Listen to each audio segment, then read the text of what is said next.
రీసెంట్‌గా నేనొక కపుల్‌ని చూసా. హస్బెండ్ అండ్ వైఫ్ పెద్దవాళ్ళు అరౌండ్ 60స్‌లో ఉంటారు.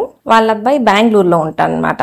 మంచి జాబ్ చేస్తున్నాడు. సో వాళ్ళ పేరెంట్స్ ఇద్దరికి మంచి హెల్త్ చెకప్ ప్యాకేజ్ చేయించాలి అనుకున్నారనమాట. సో ఇద్దరికి సమ్ 30,000-35,000 ఒక్కొక్కళ్ళకి, అంటే మొత్తం కలిసి పెద్ద ప్యాకేజ్‌లోనే హెల్త్ చెకప్ అనేది చేయించారు. సో దాంట్లో ఈయన విషయంలో పెద్దాయనకి ఏమైంది అంటే, ఆయనకి అన్ని రొటీన్ టెస్ట్లతో పాటు ఈసీజీ, ఎకో, ట్రెడ్మిల్ వీటితో పాటు సిటీ కరోనరీ యాంజియో అని ఒకటి చేశారనమాట. ఇదేంటి అంటే సిటీ స్కాన్ ద్వారానే హార్ట్ లో ఉన్న రక్తనాళాల్లో కాల్షియం ఎంత ఉంది, బ్లాక్స్ ఎంత ఉన్నాయి అనేది మనకు అర్థం అవుద్ది. సో ఇంత పెద్ద ప్యాకేజ్ లో దానికి సరిపడా టెస్టులు రాయాలంటే పెద్ద పెద్ద టెస్టులు కలపాల్సి వచ్చింది. సో ఆ టెస్ట్ చేయించుకున్న తర్వాత ఆయనకి ఎటువంటి ఇబ్బంది లేదు, కాకపోతే ప్యాకేజ్ లో ఉంది కాబట్టి చేయించుకున్నారు. ఆ టెస్ట్ లో బ్లాక్ లాగా ఉంది అని వచ్చిందనమాట. సో దాని తర్వాత ఏం చేశారు, ఆయనకి షుగరు బీపీ లేదు అయినా బ్లాక్ లా వచ్చింది అని చెప్పేసి ఆ టెస్ట్ చూసిన తర్వాత మనకు కంగారు వచ్చిందిగా, దాంతో మామూలు యాంజియో చేశారు. మామూలు యాంజియో అంటే కాంట్రాస్ట్ ఇంజెక్షన్ ఇచ్చి ఎక్స్రేస్ తీసి చేస్తారనమాట. సో ఈ కాంట్రాస్ట్ అనేది కిడ్నీస్ మీద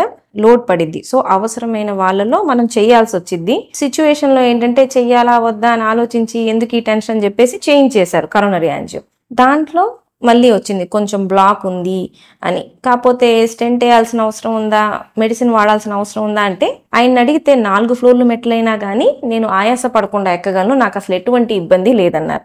సో అప్పుడు ఇంకా చివరికి గుండె డాక్టర్ గారు ఏమన్నారు అంటే, అంతా బాగానే ఉంది కదా, ఇంకా మెడిసిన్స్ కానీ ఏమీ అవసరం లేదు, వెళ్ళిపోమని చెప్పారు. సో ఆయనకి ఈ టెస్ట్ చేయడం వల్ల సిటీ, దీనివల్ల రేడియేషన్ ప్లస్ మళ్ళీ కాంట్రాస్ట్ వల్ల కిడ్నీకి ఇబ్బంది, ఇవి ఎందువల్ల చేయాల్సి వచ్చింది, ఎందుకంటే ఆ టెస్ట్ ఆయనకి అవసరం లేకపోయినా చేసేటప్పటికి దాని వల్ల ఇవన్నీ కూడా తప్పక చేయాల్సి వచ్చింది. అదే వాళ్ళ ఆవిడ విషయంలో, ఆవిడకేమో మూర్ఛ వ్యాధి ఉంది, ఫిట్స్.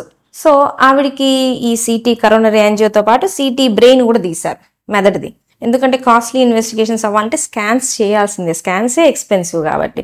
సో తర్వాత నేను ఆవిడని అడిగాను ఫిట్స్ ఎట్లా ఉన్నాయంటే, కొంచెం కంట్రోల్లో ఉన్నాయి, అప్పుడప్పుడు వస్తున్నాయి కాబట్టి కొంచెం మెడిసిన్స్ అడ్జస్ట్ చేసా. మామూలుగా మూర్ఛ ఉన్న వాళ్ళకి ఒకసారి స్కాన్ చేయిస్తాం, దాని తర్వాత అవసరమైతే ఈజీ అనేది చేస్తాం అనమాట. దానికి ఎటువంటి రేడియేషన్ ఉండదు.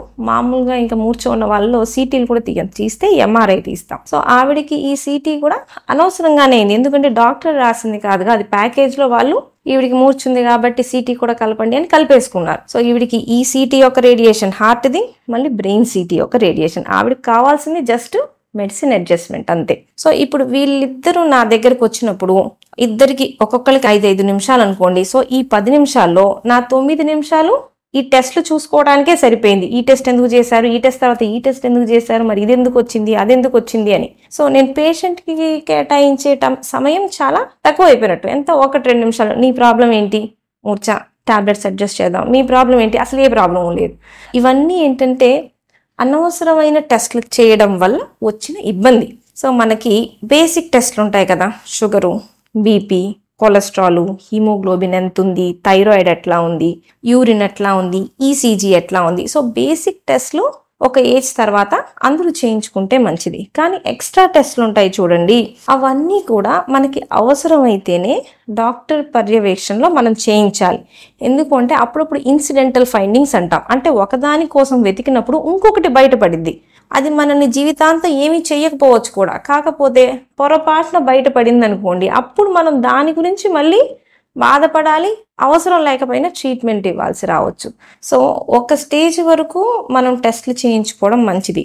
ఓవర్ ఇన్వెస్టిగేట్ చేయడం, కాస్ట్లీ హెల్త్ ప్యాకేజ్ అయితే బాగా చూసినట్టు అనుకోవడం, అనవసరమైన టెస్ట్లు చేయడం, వీటి వల్ల డాక్టర్ దగ్గర మనకి టైం అంతా వీటికి సరిపోయి అసలు మన ప్రాబ్లం చెప్పుకోవడానికి టైం ఉండదు. సో డాక్టర్ దగ్గర 5 నిమిషాలు టైం ఉందంటే 4 నిమిషాల వరకు మన బాధ చెప్పుకోవటానికే ఇవ్వాలి.